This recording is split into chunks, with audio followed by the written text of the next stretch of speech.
பாஸ்கராய வித்மகே மகத்துரிகராய தீமகே தன்ன சூரிய பிரச்சோதயாத். அனைவருக்கும் வணக்கம். நிலைய பேம்பிகா ஒர்க்ஸ் சூரிய புராணத்தினுடைய 5வது பாகம் தான் நம்ம இப்போ பார்க்க போகிறோம். இந்த பாகத்துக்கு வந்தீங்கன்னா 4 பாகங்கள் நம்மளுடைய சேனல்லே இருக்கு. சரி, கதை சுருக்கத்துக்கு முன்னாடி இந்த 5வது பாகம் என்ன சொல்ல போகுதுன்னா, சூரியனுடைய ஸ்வரூபம். நைமிச்சாரண்ய வனத்துல வந்த ரிஷியிடம் அங்க இருக்க தவம் செய்கிற ரிஷிகள் சூத முனிவர்கிட்ட சூரிய புராணம் கேட்டு சூத முனிகள் சூரிய புராணத்தை ஆரம்பிக்க, பிருகத்பலன் வசிஷ்டர்கிட்ட தான் படித்த சந்தேகங்கள் கேட்க போய் பிருகத்பலன் வசிஷ்டர்கிட்ட கேட்க, வசிஷ்டர் சூரியனுடைய நீ அனுகிரகத்தை பெறத்துக்கு சாம்பவன், அதாவது சந்திரபாகா நதிக்கரையில் இருக்க சாம்பவபுரத்தில் இருக்கிற அந்த கோயிலுக்கு போய் தரிசிக்கன்னு சொல்ல, சாம்பவன் அந்த நதிக்கரையில் எப்படி கோயில் கட்டினாங்கிற ஒரு விஷயம் கேட்க, நாரதருடைய விஷயத்தால கிருஷ்ணபரமாத்மாவுடைய பையன் சாம்பவன் கிருஷ்ணபரமாத்மாவிடம் வெண்குஷ்டம் ரோகம் சாபம் பெற சந்திரபாகா நதிக்கரையில சாம்பவன் போய் சூரிய பகவானை குறித்து தவம் இருக்கணும். இதுதான் கதை சுருக்கம். இப்ப நம்ம எங்கிருந்து ஆரம்பிக்க போறோம்னா, நம்ம 3வது பாகத்தினுடைய ஒரு சின்ன துகள்ல இருந்துதான் இதை ஆரம்பிக்க போறோம். அதாவது கிருஷ்ண பரமாத்மாவிடம் சாம்பவன் போய் கேட்கிறார், என்னுடைய அகங்காரத்தால நான் தப்பு செஞ்சுட்டேன், என்னுடைய தவத்தை உணர்றேன், இதுக்கு விமோச்சனம் சொல்லுங்க அப்படின்னு சொல்லி நம்ம 3வது பாகத்துல பார்த்தோம். அதுக்கு கிருஷ்ண பரமாத்மா என்ன சொல்றாருன்னா, தப்பு செய்ததுக்கு தண்டனை இருக்கணும், ஆனா தவற உணர்ந்துட்டாலே அதோடைய பிரதிபலனை நீ அனுபவிப்பன்னு சொல்லிட்டு அங்க இருந்து போகிறார். நாரதருக்கு மனசு கேட்கல. நாரதருக்கு அவர் குழந்தை தான், சாம்பவன் குழந்தை தான், ஒரு 12ல இருந்து ஒரு 14 வயசு ஆன ஒரு பையன் தான், 16 வயசு பையன் தான். இப்ப நாரதருக்கு மனசு கேட்காம நாரதர் இதுக்கு பிரதி உபகாரம் சொல்லுகிறார். என்ன சொல்றாருன்னா, உன்னுடைய நிலையை கண்டு நான் ரொம்ப வருத்தப்படுறேன்ப்பா, ஆனா உனக்கு ஒரு உபகாரம் சொல்றேன். என்னன்னா, நான் திருலோக சஞ்சாரி, 3 உலகளுக்கும் சென்று வர சொல்ல இந்த சந்திரபாகா நதிக்கரையில சூரிய பகவான் எப்படி இருக்கிறார், அந்த ஒரு சூரிய ரூபம், சூரியனுடைய சுரூபத்தை நாரதர் சாம்பவனுக்கு விவரிக்கிறார். எப்படின்னு பார்ப்போம். அதாவது சூரிய பகவான் ஒளி பிளம்ப, அதாவது தன்னுடைய கிரகணங்களை நல்லாக கம்மி பண்ணி கொண்டு 2 கால்கள் 4 கரத்துடன் வலது கையை அபய வரதமாகவும் வலது மேற்கரத்துல 2 மலர்கள், அது வஜ்ரம் தாங்கி அவர் யார் யார் சூழ்ந்திருக்காரு ரொம்ப அழகா சொல்ற. அந்த சந்திரபாகா நதிக்கரைக்கு நடுவில் சூரியலோகம்னு ஒன்று இருந்தது. அந்த சூரியலோகத்துல எப்படின்னா, கந்தர்வர்கள், அப்சரஸ், ராட்சசர்கள், இவங்க 3 பேர் இருக்கிற மாதிரி. கந்தவர்கள்னா யாருன்னா, தேவலோக மியூசிக் ஆர்டிஸ்ட், அவங்க தான் கந்தவர்கள். அதாவது யாழ், வீணை, புல்லாங்குழல், தாளம், மத்தளம், இது எல்லாமே வாசிக்கக்கூடியவர்கள் தான் கந்தவர்கள். கந்தர்வர்கள் எப்படி இருப்பாங்கன்னா, அதாவது மனித தலை உடம்பு இருக்கும், கீழே மிருகங்களுடைய கால், அன்னத்தினுடைய கால், புலியினுடைய கால், அதோடைய ரெக்கை இருக்கிற மாதிரி இருக்கிறவங்க தான் கந்தவர்கள். அடுத்து அப்சரஸ், அதாவது நம்ம கேள்விப்பட்டிருப்போம், ரம்பை, ஊர்வசி, திலோத்தமை, இவங்க நடன மங்கைகள் தான் அப்சரஸ். அவங்கெல்லாம் நடனம், அதாவது கந்தவர்கள் அந்த இசைக்க அப்சரஸ் அங்க நடனம் ஆடிக்கொண்டிருக்கிறாங்க. அப்படி இந்த சம்பவங்கள் நடக்க ராட்சசர்களை நம்ம என்னன்னா அசுரர்களாகவே தான் ஒரு அடமெண்டான ஒரு கேரக்டர் தான் பார்த்துருக்கோம். ஆனால் ராட்சசர்கள் ரொம்பவே படித்தவர்கள், ரொம்ப அறிவில் சிறந்தவர்கள். ஆனால் அந்த அறிவை தப்பா பயன்படுத்தி தான் நிறைய பேர் அணிஞ்சிட்டாங்க. ஆனால் ராட்சசர்கள் நிறைய படிப்புல மேதாவி தான் ராட்சசர். அதனால தான் என்ன சொல்லுவாங்க, படிப்புல என்ன பெரிய சூரனா அப்படின்னு கேட்கறதுக்கு உண்டான காரணம் இதான். அவங்க நல்ல படித்தவர்கள். அந்த படித்தவர்கள் கையில ஆயுதம் ஏந்தி சூரியன் பாதுகாக்கிறாங்க.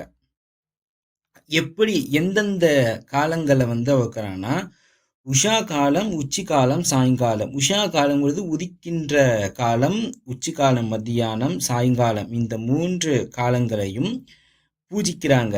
யார் யாருன்னா, இந்த இந்திரன், இந்திரன் முதலான தேவர்கள், அஷ்ட வசுக்கள், 8 வசுக்கள் உண்டு. அந்த 8 வசுக்கள், அஸ்வினி தேவர்கள் முதலான எல்லா தேவர்களும் சூரிய பகவானை வந்து ஜெய ஜெயா கோஷத்தோட வணங்குறாங்க.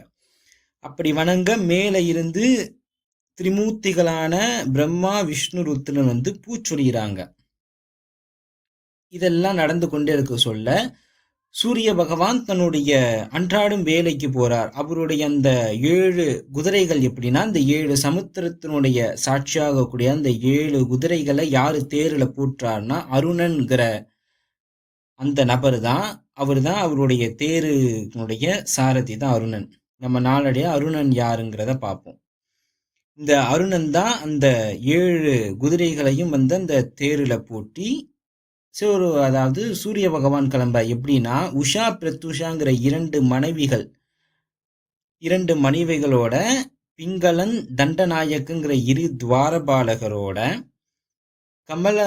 கல்மஷன் பஷிகள், அதாவது 2 விதமான அந்த பட்சிகள், கல்மஷம் இந்த ஒரு பட்சிகளோட, மேரு மலைக்கு ஒத்தான அந்த கொம்புகள், அந்த ரத சக்கரம் தாங்குறதுல அந்த கொம்புகள், அந்த தேரு தட்டு வந்து மேரு அந்த மலைக்கு இணையானதான். அடுக்கடுத்து வியோமன், திண்டி, நக்நாயகங்கிற 3 பேரும் வந்து அந்த தேருனுடைய, அதாவது தேருனுடைய ஒரு துவாரத்துல வந்து பிங்களன், தண்டநாயகன் 2 பேரும் வந்து காவு காக்குறாங்க. மீதம் இருக்கிற 3 பாகங்கள் இருக்குல்ல, அதுல வந்து வியோமன், திண்டி, நக்னன் இந்த 3 பேரும் வந்து அந்த தேருனுடைய 3 பக்கத்துல இருந்து ரட்சிக்க சூரிய பகவான் வந்து அங்கிருந்து தன்னுடைய அந்த கிரகணங்களோட கிளம்புகிறார். அதனுடைய அந்த உலகத்தை வந்து ரட்சிக்கவும் எல்லா ஜீவராசிக்கும் உணவு கொடுக்கவும் சூரிய பகவான் அங்கிருந்து கிளம்புகிறார்னு யாரு சொல்றார்? நாரதர் சாம்பவனுக்கு சொல்றார். சாம்பவனுக்கு இது எல்லாமே டவுட்டா இருக்கு. என்னன்னா, உஷா யாரு, பிரத்யுஷா யாரு, பிங்களன் யாரு, தண்டநாயகன் யாரு, அந்த கல்மஷ பட்சிகள் என்ன, வியோமன் என்ன யாரு, திண்டி யாரு, நக்நாயகன் யாரு, இப்படின்னு வந்து அப்படி கேள்வி கேட்டுக்கிட்டே இருக்கார். அப்ப இந்த கேள்விக்கெல்லாம் நாரதர் வந்து பதில் சொல்லணும். இதையெல்லாம் இருந்தாலும் நாரதர் வந்து சூரியனுடைய ஆத்மஸ்வரூபத்தை வந்து வர்ணிக்கிறார். அதாவது பரபிரம்மம்னா என்னங்கிற ரூபத்துல இருந்து ஆரம்பிக்கிறார். அதாவது வஸ்து, அவஸ்து, சச்ச சிதத்திய ரூபம்பாங்க. சத்சட் ரூபம், பிரதன்யம், பிரகிருதி, இந்த 5 நிலையாகக்கூடியதுதான் பரபிரம்மம். அதாவது பரபிரம்மமாக இருக்கக்கூடியவருக்கு வாசனை தெரியாது, சுவை கிடையாது, உணர்வு கிடையாது, உருவம் கிடையாது, எதுவுமே நிர்மலமாக கூடிய அந்த பரபிரம்ம ஸ்வரூபமாக இருக்கக்கூடிய அந்த ரூபத்துல இருந்து அந்த பிறப்பும் இறப்புமே அவருக்கு கிடையாது. அப்ப சூரியனுடைய ரூபமாக எதை சொல்றாருன்னா, ஞானம், வைராக்கியம், தர்மம், ஐஸ்வர்யம், இதுதான் அந்த சூரியனுடைய உருவமாக அவர் இருக்கிறார். சூரிய பகவான் அந்த ஒளியில இருந்து வந்ததால தான் முதல்ல தோன்றினால்தான் அவருக்கு ஆதி தேவன், அதாவது ஆதித்யன்கிற ஒரு பெயர் வந்தது. அந்த பரபிரம்மம் தான்குள்ள இருந்து முதல்ல சூரியன் கொண்டு வந்ததால அஜன்கிற ஒரு பேரும் அவருக்கு வந்து கொடுக்குது. இந்த சூரிய பகவான பிரஜைகள் வந்து உருவாகிறாங்க, மக்கள் எல்லாம் உருவாகிறாங்க, ஜீவன்கள் உருவாகிறது. அவருக்கு என்ன பெயர்னா பிரஜாபதி அப்படி ஒரு பெயரும் உண்டு. அந்த ஹிரண்ய கர்ப்பம், அந்த அந்த கர்ப்பத்துல இருந்து வந்ததால அவருக்கு வந்து அந்த ஹிரண்ய நிறத்தையே அந்த சூரியன் வந்து அந்த தங்க நிறமாக கூடிய வர்ணனையும் அவர் கொடுக்கிறார். இப்படி இந்த ரூபத்துல வந்து சூரிய பகவான் வந்து காட்சி கொடுக்கிறார் அப்படிங்கிற ஒரு குறிப்போட சாம்பவனுக்கு நாரதர் சொல்கிறார். இத வசிஷ்டர் யாருக்கு சொல்றார்? பிரஜும்பனுக்கு சொல்றார். இப்படி இந்த கதாசிரவம் இன்னும் போய்கொண்டே இருக்கிறது. இது 5வது பாகம். இதுல நம்ம பார்க்கிறோம்னா, சூரியன் வந்து ஒரு மூர்த்தி வந்து நல்ல ஒரு அந்த தன்னுடைய பரிபாலங்களோட இருக்கிற வடிவத்தை இதுல ரொம்பவே அழகா காட்டியிருக்காங்க. அதாவது யக்ஷ, கிண்ணற, ராட்சசர்கள் இருக்காங்க, நடன மங்கைகள் இருக்காங்க. நம்ம ஒரு கற்பனை பண்ணி பார்ப்போமே, நடுவுல அந்த சூரிய பகவான் இருக்கார், அவருக்கு 2 பக்கம் உஷா பிரத்யுஷாங்கிற 2 மனைவிகள் இருக்காங்க. அப்படியே அந்த கருவறையாக பாவிச்சோன்னா அது சன்னதிக்கு வெளியே 2 துவாரபாலகர் இருக்காங்க. அவருக்கு முன்னாடி அந்த அருணன்கிற அவருடைய தேர் அந்த சாரதி இருக்கிறார். அப்படியே அந்த தேவர்கள் எல்லாம் சூழ அந்த சூரிய பகவானுடைய காட்சியை நம்ம அந்த மனதுக்குள் வந்து அவ்வளவு ரம்யமாக நாரதர் வந்து தன்னுடைய வார்த்தைகளால சாம்பவனுக்குள்ள புகுத்துறார். ஆனா சாம்பவனுக்கு வந்து இதெல்லாம் உணர்ந்தாலுமே சிறு சிறு அந்த கேள்விகள் வருது. இதெல்லாம் ஏன் இப்படி இருக்கு, இதெல்லாம் ஏன் பண்ணணுங்கிற ஒரு ரூபத்தை கொடுக்கிறார். சரி, நம்ம இந்த 12 ஆதித்ய ரூபத்துல பார்த்து வந்ததுல இன்னொரு ரூபமாக இருக்கக்கூடியது நம்மளுடைய வயிற்றில் இருக்கக்கூடிய ஒரு ரூபம். அதாவது இந்த பகன்னு ஒன்று சொன்னல, அந்த பகன் உள்ள வந்து என்ன, நம்ம லோகத்துல இருக்கக்கூடிய நெருப்பு அப்படின்னு சொன்னோம். இந்த ஜீவ நெருப்பு நமக்கு பசிக்குதுல, பசி வந்தா என்ன சொல்லுவாங்க, கபகபன்னு பசிக்குது. நம்ம உள்ள இருக்கக்கூடிய அந்த சக்தி ஒரு நெருப்பு எரியுதும்பாங்க. அந்த நெருப்பாகவும் சூரியன் இருக்கிறாருங்கிற ஒரு உன்னதமானதையும் நாரதர் சாம்பவனுக்கு சொல்றார். அதாவது உள்ள இருக்கக்கூடிய ரூபத்திலையும் ஆதித்யனுக்கு ஆத்மஸ்வரூபமாக இருந்தாலும் நம்மளுடைய அந்த இந்த பசின்னு ஒரு தன்மை இருக்கும்ல, வயிற்றுக்குள்ள ஒரு ஆசிட் அது ஃபார்ம் ஆகி ஃபுல்லாக அதை நம்ம கொடுக்குற உணவை எல்லாம் எனர்ஜியாக மாற்றி சக்தியாக மாற்றி அந்த ரூபமாகவும் சூரிய பகவான் இருக்கிறார். ஒரு உன்னதமான ஒரு வடிவத்தையும் நாரதர் சாம்பவனுக்கு சொல்கிறார். இது 5வது பாகம். 5வது பாகம் இதோட வந்து நிறைவடைகிறது. நமக்குமே நிறைய கேள்விகள் இருக்கு. இந்த பிற ரூபங்கள் யாரு, மீதமுள்ள அந்த நதிக்கரையில எப்படி இன்னும் கோயில் வந்ததுங்கிற ஒரு ரூபத்தை நம்ம மேற்கொண்டு பார்ப்போம். சரி, சூரியனார் கோயில்னு ஒன்று நம்ம கும்பகோணத்துல இருக்கிற சூரியனார் கோயில் ரொம்பவே விசேஷமானது, பிரசித்தியானது. அந்த இடத்துல என்னன்னா, அவரும் உஷா பிரத்துஷா, அதாவது உஷா தான் அவருடைய மனைவி, பிரத்துஷா உஷாவுடைய நிழல். அவர் உஷா பிரத்துஷாவோட சூரியனார் கோயில காட்சி கொடுக்கிறார். அந்த கோயிலுக்கு இன்னும் என்ன சுவாரஸ்யம்னா, நம்ம எப்படி ஒரு நவகிரகம் பார்க்குறோம், ஒரு ஆலயத்தை நவகிரகம் எப்படி பார்ப்போம், அந்த மையத்துல சூரியன் இருப்பார், அந்த சூரியனுக்கு எதிர சுக்கிரன் இருப்பார், சுக்கிரனுக்கு இடது பக்கம் புதன் இருப்பார், புதனுக்கு பின்னாடி குரு இருப்பார், குருவுக்கு வலது பக்கத்துல கேது இருப்பார், கேதுக்கு நேரெதில் அதாவது மேற்கு பார்த்தா மாதிரி சனீஸ்வரர் இருப்பார், சனீஸ்வரருக்கு அடுத்து ராகு இருப்பார், ராகுக்கு இடது பக்கமாக செவ்வாய் இருப்பார், செவ்வாய்க்கு எதிர்த்தா போல சந்திரன் இருப்பார். இதுதான் நவகிரகம். இதே போலதான் சூரியன் அந்த சூரியனார் கோயில்ல நடுவுல இருப்பார், உஷா பிரத்யுஷாவோட இருப்பார். அவருக்கு எதிர விசேஷமாக குரு பகவான் பிரகஸ்பதி, தேவர்களுக்கு குருவான பிரகஸ்பதி சூரியனை அந்த பார்த்தா போலவே இருப்பார். அதே மாதிரி நம்ம அதாவது குரு வடக்குல இருக்கிற குரு வந்து இடம் மாற்றப்பட்டு கிழக்குல வந்து சூரியனே பார்த்தா மாதிரி இருப்பார். இது ஒன்றுதான் அங்க மாறுமே ஒழிய மீதம் இருக்கக்கூடிய 7 பேரும், அதாவது புதன், சுக்கிரன், சந்திரன், செவ்வாய், ராகு, கேது, சனீஸ்வர், இவங்க எல்லாருமே அவங்களுடைய திசையில இருந்து கொண்டே ஒரு நவகிரகத்தினுடைய பெரிய ஃபார்மாக பெரிய வடிவிலாக கூடியது தான் சூரியனார் கோயில். ரொம்பவே விசேஷமானது. கும்பகோணத்தில் இருக்கக்கூடிய சூரியனார் கோயில் ரொம்ப விசேஷமானது. நேரம் கிடைத்தா அங்க போய் வந்து இது சுவாமியை தரிசனம் பண்ணுங்க.